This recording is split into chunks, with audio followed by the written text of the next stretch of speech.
नमस्कार मित्रांनो.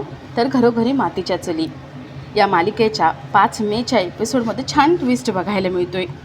आणि ट्विस्ट असा असणार आहे की घरामध्ये अवंतिकाच्या चोरी भरण्याचा कार्यक्रम होतो.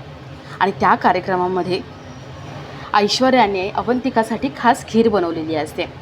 ऐश्वर्या बळजबरीने अवंतिकाला ती खीर पाजते आणि अवंतिकाला त्रास होऊ लागतो. तिला उलट्या होतात, तिचं पोट दुखतं आणि या त्रासामुळे ती वॉशरूममध्ये उलटी करायला जाते. इथे सौमित्रला डाऊट आलेला असतो की ही ऐश्वर्या सुधारलेली नाही आहे, ऐश्वर्यानेच काहीतरी केले. सौमित्र किचनमध्ये जातो आणि सगळीकडे शोधाशोध करतो. त्याला एक विषाची बाटली सापडते. सौमित्र ती बाटली घेऊन बाहेर येतो आणि ऐश्वर्याला म्हणतो, ऐश्वर्या हे काय आहे गं? ऐश्वर्या घाबरते.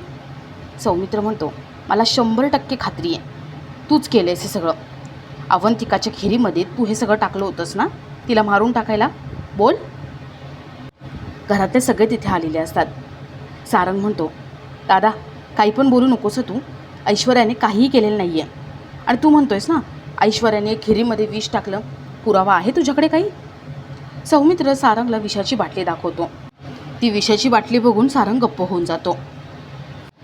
जानकी पुढे येते आणि जानकी म्हणते, ऐश्वर्या ती म्हण आज तू खरी करून दाखवलीस. कडू कारलं तुपात घोळा, साखरेत घोळा, पण ते कडूच राहतं.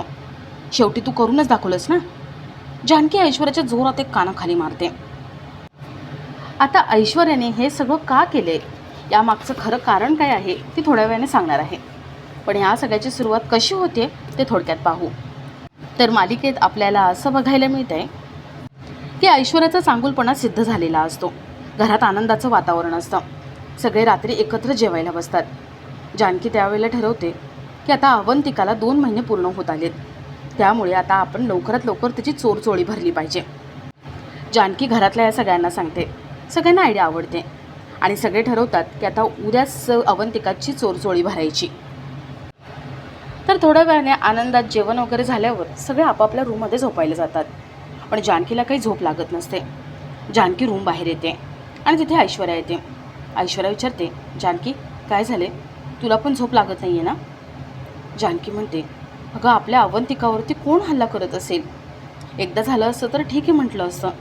कोण तिच्या जीवावर उठले? 3-4 वेळा झाले तिच्यावरती हल्ले होत आहेत. कोण करत असेल हे सगळं? कसं शोधायचं? ऐश्वर्या म्हणते, जानकी माझ्याकडे एक प्लॅन आहे.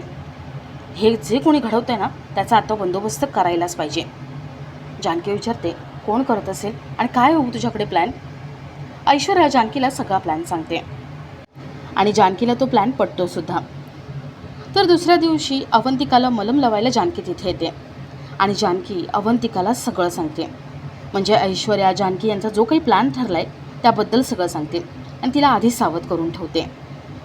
अवंतिकाच्या जीवावर जो कोणी उठला आहे त्याला पकडायचं हे तिघींनी ठरवलेलं असतं.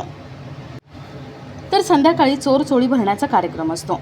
त्याच्यामध्ये सयाजी कावेरी यांनासुद्धा जानकीने आमंत्रण दिलेलं असतं. संध्याकाळी घरातले सगळे आणि सयाजी कावेरी तेही तिथे आलेले असतात. सयाजी कावेरी यांना बघून सौमित्र खूप भडकतो आणि त्यांना हाकलून लावत असतो. पण अवंतिका त्याला शांत राहायला सांगते आणि थोड्या वेळाने चोरी भरण्याचा कार्यक्रम सुरू होतो. सगळ्या बायका अवंतिकाची चोरी भरतात आणि थोड्या वेळाने ऐश्वर्या अवंतिकासाठी जी खीर बनवून आणली आहे ती खीर बळजबरीने तिला पाजते. 1-2 चमचे खीर खाल्ल्यावर अवंतिकाला त्रास होऊ लागतो आणि अवंतिका वॉशरूमकडे पळते.